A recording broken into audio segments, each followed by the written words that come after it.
So I'm starting this new series called Great Dames. Part of my band Dames' mission is to shine a light on some truly incredible women's stories in time and how they changed the course of history.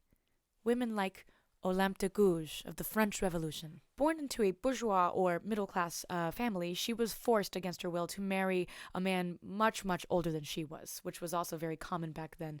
She described this marriage as a disastrous experience, a repulsive situation, which later fueled her advocacy for women's rights and divorce. Luckily for Olympe, she was widowed within the year and vowed never to marry again, so that she may enjoy her freedom, to live the way she wanted to live, and to write and speak about issues that surrounded the times.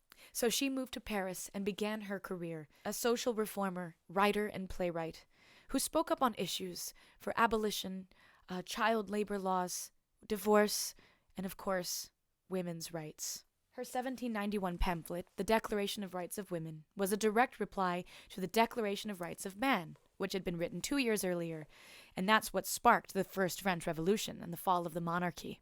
The Declaration of Rights of Women argued the importance of women having equal rights to men in matters of property and inheritance especially.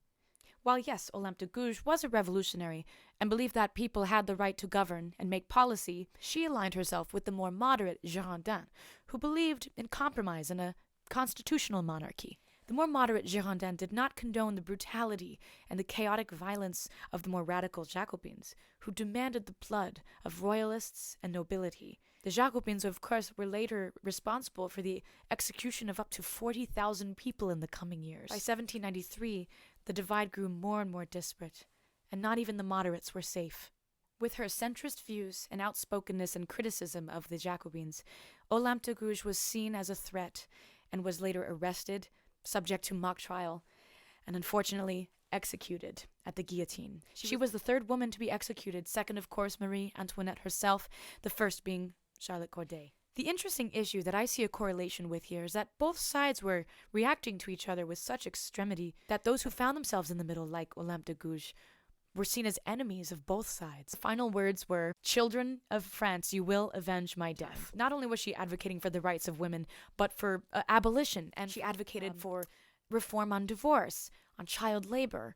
She advocated for maternity hospitals. This woman was so ahead of her time. To think of what policy could have been influenced by her writing had she been spared. Olympe de Gouges.